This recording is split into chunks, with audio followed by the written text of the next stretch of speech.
토트넘과 맨시티의 경기 카라바오컵이 예정이 돼 있습니다. 이 경기 관련해서 이야기를 해볼 텐데 우리는 토트넘 경기를 보는 대부분의 이제 팬들의 이유가 이제 손흥민 선수 때문인데 네. 손흥민 선수는 안 나올 걸로 보여요. 네, 엔지 포스트코글 감독이 경기 전 기자회견에서 공언을 했습니다. 힘들다, 안 나올 것이다 이렇게 공언을 했고요.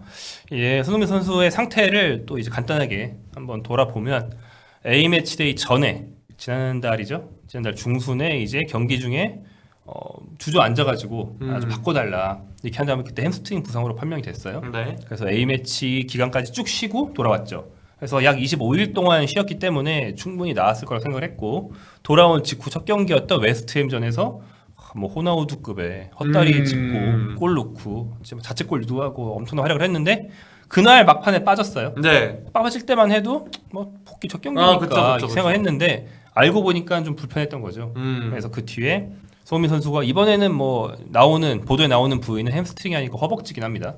허벅지에 통증이 좀 있다. 토트넘 측에서는 계속 부상은 아니다. 통증은 있지만 부상은 아니다라고 얘기를 하고 있긴 한데 그래서 유로파리그 알크마르바의 경기를 뺄 때까지만 해도 솔직히 부상이 없어도 뺄 수 있을 정도로 로테이션을 돌리기 때문에 그러려니 했어요. 근데 그 뒤에 리그 경기 손흥민 없이 졌죠. 펠리스는 졌습니다. 이번 주중 경기 맨시티가 상대이기 때문에 카라바오컵이 비중이 좀 낮은 대회긴 하지만 뛰지 않을까 기대를 했는데 포스트코글로 감독이 주말을 준비하려고 한다. 아직 완전히 핏이 되지 않았다. 이렇게 얘기를 했습니다. 그래서 손흥민 선수는 3경기째 부상은 아니지만 3경기째 결장하는 그런 상황이 됐습니다. 이제 얘기해 주네. 단순 우리는 그걸 부상이라고 부르기로 했어요. 그러니까 그 부상 아니냐고.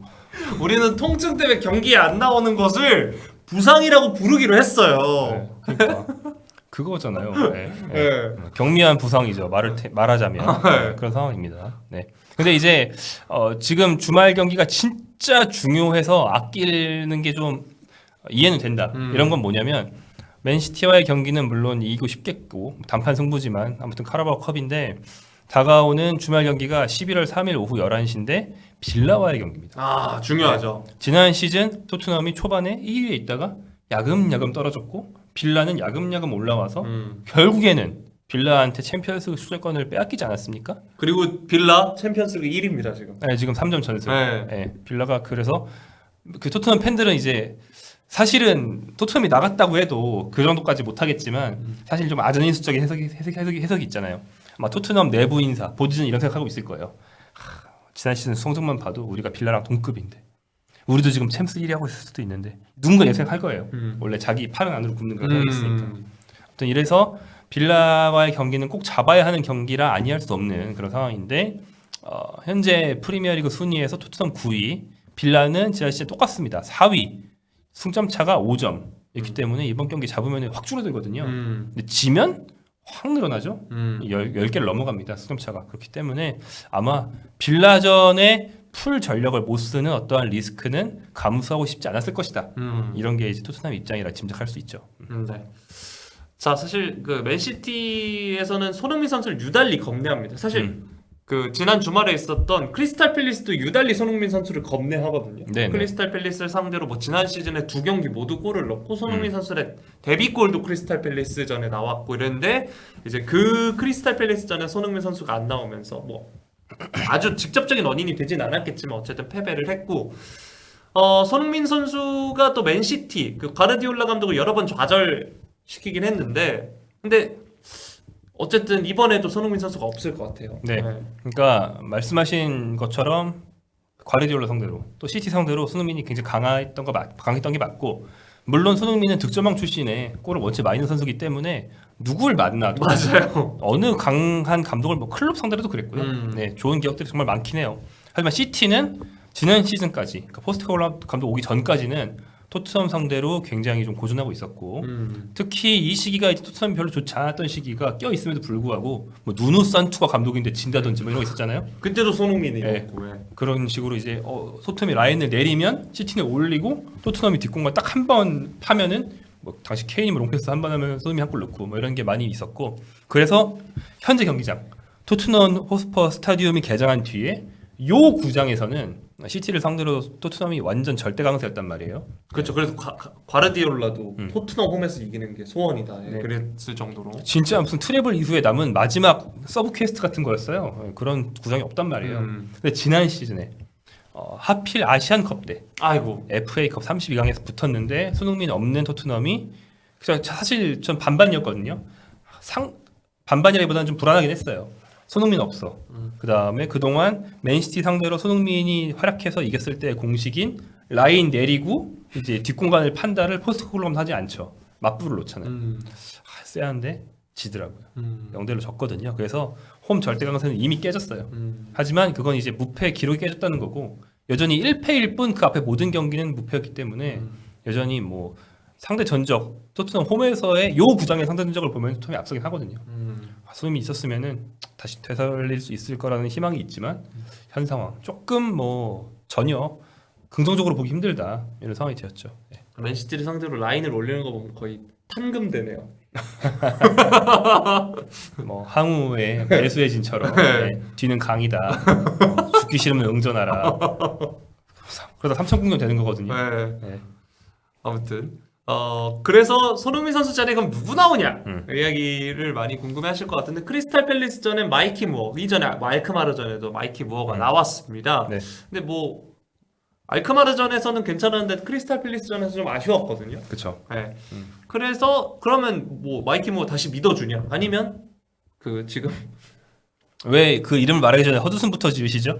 아니 그 물론 구체적인 지표를 안 볼 때도 있지만 패스가 연결된 게 있나 싶을 정도로 요즘 심각한 베르너거든요. 베르너. 네. 그러니까 원래는 팀 플레이는 되게 잘하고 슛만 자신감이 떨어져서 골만 못 넣는다 했는데 지금은 그게 악순환의 악영향이 점점 거듭되면서 골 이전에 그냥 보통 팀 플레이에서도 약간 좀 자신감 부족 때문에 판단력이 떨어지고 있는 듯한 상당히 안 좋은 상황이긴 해요. 예. 그런 상황이긴 한데 일단 먼저 말씀하신 마이키 무어는 2007년생이죠. 예, 17살. 양민혁보다도 한 살 더 어립니다. 근데 이제 이 선수가 이번 시즌에 1군에서 야금야금 뛰다가 알크마르전 말씀하신 경기에서 오른쪽에 나왔다가 왼쪽에 베르너 형이 그날도 너무 자신감이 없으니까 포스트코글러 감독이 마이키 무어를 왼쪽으로 돌렸죠. 그때 마이키 무어가 여기 원래 내 자리인데 드디어 돌아온 건가?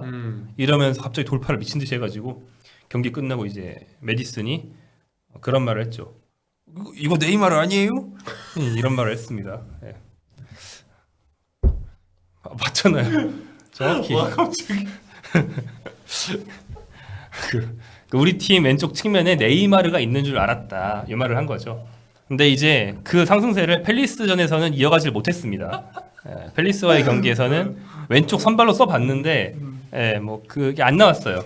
드리블 돌파 시도를 많이 했는데 다 실패했죠.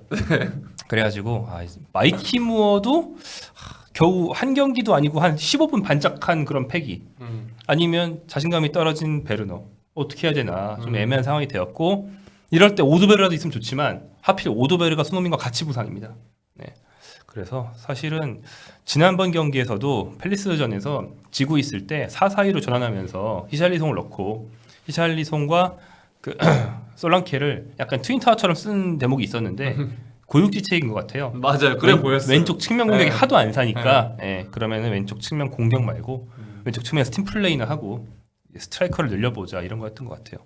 그래서 이 팀은 이게 좀 숙제인데 사실 예전에는 이럴 때 존슨을 왼쪽으로 돌렸습니다. 그리고 클루세스키를 오른쪽 윙어로 놨죠. 근데 요즘 클루세스키를 이제 미드필더로 쓰는 4-1-4-1이나 4-3-3 형태를 좀 좋아하다 보니까 왼쪽 윙어가 계속 숙제로 남아 있는 그런 상태입니다. 그 베르너는 우리가 게임으로 치면 뭐 피파로 치면은 이제 키보드로 쳤을 때 S가 아니라 A나 Q, W를 누르면 사실 정확도가 당연히 떨어지잖아요. 네네. 이게 패드로 쳤을 때도 세모나 동그라미 패스는 정확도가 떨어지는데 X 패스는 어쨌든 정확하게 간단 말이죠. 그건 AI가 아니까. 네. 예. 근데 베르너는 그 X와 S가 정확하지 않아요. 네, 요즘 베르너는. 그게 위닝 많이 하는 사람들이 e풋볼 많이 하는 사람들이 좋아하던 피파 어떤지 모르겠는데 매뉴얼 컨트롤이라고 패스 하나하나 다 색이 조절해가면서 하는 기능이 있거든요. 진짜 다 컨트롤하고 싶은 사람들 진짜 고수들이 하는 건데 못하는 사람들이 그거 하면은 진짜 죽두 밥도 안 돼요. 그 그런 베르너가 약간 그런 느낌인 거네요. 지금 제가 한 말 아니면 당신 한 말이지. 제가 그 기능은 또 몰라가지고. 서로 완전 미루고 있죠. 아무튼 제가 했습니다. 네, 베르너의 요즘 상태가 음. 그렇다. 슛만 0점이 안 맞는 게 아니고 음. 땅볼 패스, 크로스도 0점이 안 맞기 시작해서 걱정이다 이 얘기죠. 네, 그런 얘기입니다. 자, 이렇게 토트넘 쪽 이야기도 살펴봤고 맨시티도 한번 살펴볼 텐데 맨시티는 일단 부상자가 엄청 많습니다. 네. 일단 뭐 발롱도르 수상 축하드리고요. 로드리는 지금 아예 경기를 소화할 수 없는 상황. 네. 로드리가 시즌 초에 경기 너무 많다. 이러다 파업할지도 몰라. 한다. 다쳐가지고 파업을 못하게 됐어요. 그죠? 네. 발롱도르 이건 아니었는데 약간 이런 네, 느낌. 그쵸. 그러니까 이렇게 되기 전에 파업을 했어야 되는데 어떻게 보면 그렇죠. 너무 늦었다. 더 일찍 개길 걸. 발롱도르 수상자 로드리, 여기에 이제 오스카르 보브, 더브라이너, 제레미 도쿠, 그릴리시, 카일 워커 등의 주전급 선수들이 대거 부상으로 빠져 있고요. 뭐 이 중에서 미드필더나 이제 측면 자원이 좀 많은 게 눈에 띄죠. 도쿠나 그릴리시의 자리야 뭐 사비뉴가 그렇죠. 해주고, 뭐 로드리랑 더브라이너는 물론 역할이 다르지만 같은 미드필더라 칠 수 있는데 그럼 미드필더 누가 나오냐? 많이들 맨시티 경기 보신 분들은 다 보셨겠지만 맨시티 이번 시즌 주전 수비형 미드필더는 코바치치입니다. 네, 코바치치가 그럭저럭 해주고 있어요. 원래는 지난 시즌까지만 해도 코바치치가 우리가 익히 알던 뭐 첼시나 레알이나 다른 팀에서의 모습 그대로 드리블 전진을 기깔나게 합니다. 공 잘 차가지고 하이라이트 진짜 멋있는데 마무리가 좀 안 좋죠. 그것도 그렇고 그냥 기본적인 포지셔닝이나 팀 플레이가 좀 느린. 그래서 이제 펩이 원하는 어떤 피보트의 역할을 아예 못 해주는 그런 선수였는데 이번 시즌 지능적으로 많이 성장을 해서 네, 그럭저럭 잘 메워주고 있어요. 심지어 슈팅도 좋아요. 네. 그래서 성장한 모습이고 여기에 이제 더브라이너의 자리는 리코 루이스, 밀카이 귄도안, 마테우스 누네스 등이 힘을 보태주는 모습이고요.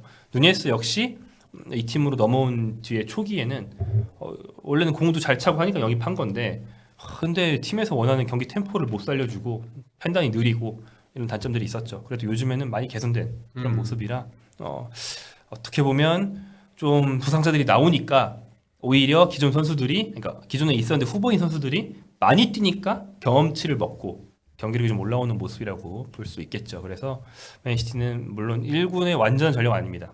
하지만 여전히 무섭다 이렇게 볼 수 있습니다. 게다가 뭐 센터백으로는 2008년생이 뛸 수도 있다라는 전망이 나오고 있습니다. 네, 케이든 브레스웨이트라는 유망주가 있는데 이 선수가 카라바오 컵만 나왔거든요. 그래서 아마 이것도 카라바오 컵이니까 뛰지 않을까.